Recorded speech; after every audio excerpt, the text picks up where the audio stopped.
Hello everyone, आज हम लोग एक्सरसाइज 16A का एग्जाम्पल नंबर 4 सॉल्व करेंगे।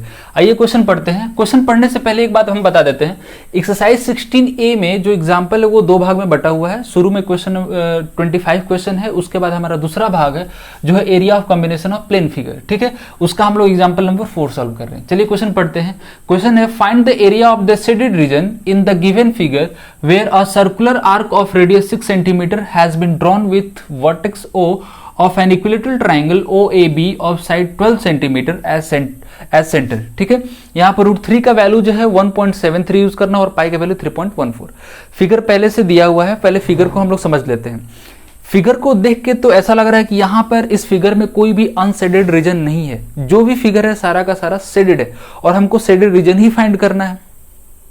तो हमको फिगर में क्या दिख रहा है कि एक सर्कल है और सर्कल में ही एक क्या बना हुआ है, इक्विलेटरल ट्राइंगल, यानी कि इक्विलेटरल ट्राइंगल बाहर तक भी गया है, जो कि क्या है, इस साइड जो इक्विलेटरल ट्राइंगल है उसका साइड का मेजरमेंट 12 सेंटीमीटर है और सर्कल का जो रेडियस है वो 6 सेंटीमीटर, यानी कि हाफ सर्कल के अंदर है और हाफ सर्कल के बाहर है। ठीक है, तो फिगर देखने से हमको ऐसा लगेगा कि हम क्या करेंगे, पहले सर्कल के एरिया निकालेंगे, उसके बाद ट्राइंगल के एरिया निकालेंगे, दोनों को ऐड कर देंगे।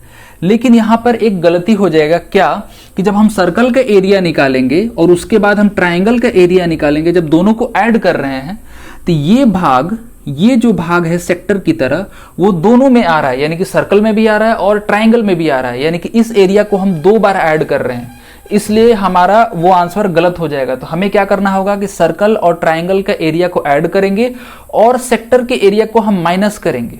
ठीक है, तब जाके हमारा सही आंसर आएगा। चलिए अब आते हैं हम लोग सॉल्यूशन पे। सॉल्यूशन में क्वेश्चन में क्या गिवन है, पहले ये लिख लेंगे। Given triangle AOB is an equilateral triangle. Equilateral triangle of side 12 centimetre.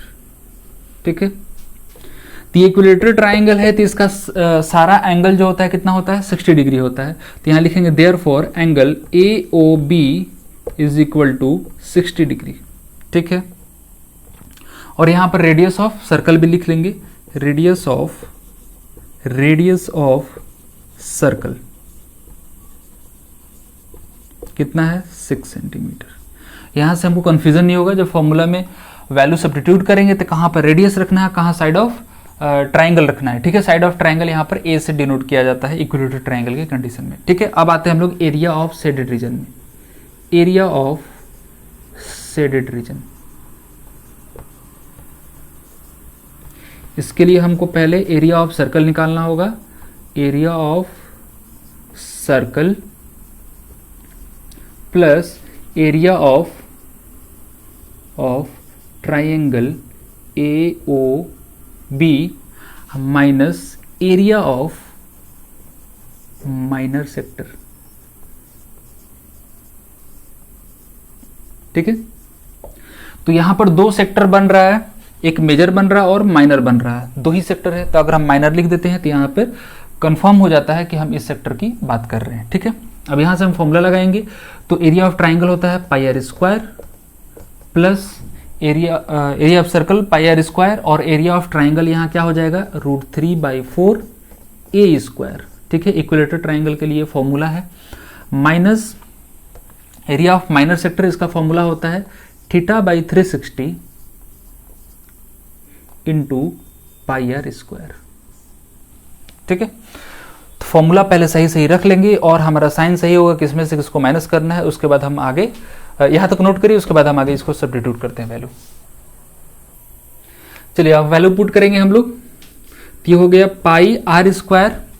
ठीक है, तो सर्कल का r यानी कि 6 है, तो ये हम लिखेंगे पाई इंटू 6² प्लस √3/4 A, यानी कि क्या है, साइड ऑफ इक्विलेटरल ट्राइंगल। ठीक है, ये कितना है, 12, तो यहां लिख लेंगे 12 × 12 या फिर 12² भी कर सकते हैं, माइनस थीटा कितना है 60 और नीचे 360 इंटू πr² यानी कि 6²।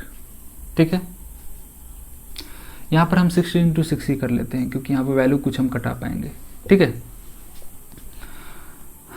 चलिए, तो ये हो जाएगा कितना 36 पाई प्लस यहाँ से ये कटेगा कितना 3 बार में, तो ये 12 इंटू 3 कितना हो जाएगा 36√3, ठीक है, माइनस ये इससे कटेगा 6 बार में, 6 और 6 यहाँ से कट गया, तो यहाँ कितना बचा 6 पाई, ठीक है। तो यहाँ पर आप देखेंगे 36 पाई माइनस 6 पाई, ये दोनों कैलकुलेट होकर कितना हो जाएगा 30 पाई, ठीक है, प्लस यहाँ पर हम करेंगे 36 इंटू √3 का वैल्यू कितना रखना है 3.14, तो इसके लिए हम लिखेंगे 314 और नीचे कर देंगे 100, ठीक है। तो यहाँ कोई दिक्कत नहीं होगा। यहाँ से हम क्या कर पाएंगे, ये 4 से यहाँ √3 का वैल्यू 1.73 यूज करना है, यहाँ पर हो जाएगा 173, ठीक है, 173 और नीचे हो गया 100, ठीक है। तो 4 से कटेगा 25 बार में और 4 से ये 9 बार में, ठीक है, नीचे हम मिटा देते हैं। तो यहाँ भी पाई का वैल्यू रखेंगे, तो ये हो जाएगा 30 और पाई का वैल्यू कितना है 3.14, तो यानी कि 314 और नीचे हो जाएगा 100, ठीक है। और ये हो जाएगा, इसको हम 9 से मल्टीप्लाई करेंगे तो ये आ जाएगा कितना 7551 और नीचे हो जाएगा 25, ठीक है। यहाँ कुछ वैल्यू कटेगा 0 0, ये 2 से कटेगा 5 बार में, ये 2 से कटेगा 1 5 7, ठीक है।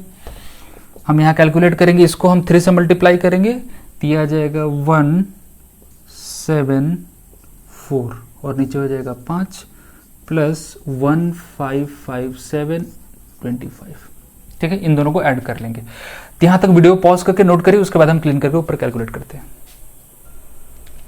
चलिए फर्दर कैलकुलेशन हम यहाँ करेंगे। 5 और 25 का एलसीएम कितना होगा 25, यहाँ हम इसको 5 से मल्टीप्लाई करेंगे तो ये आ जाएगा 5 5 3 2, ठीक है, प्लस 1557, क्योंकि ये 25 है तो ये 1 से ही मल्टीप्लाई होगा, ठीक है। अब इन दोनों को ऐड करेंगे तो ये हो जाएगा 2193 और नीचे 25।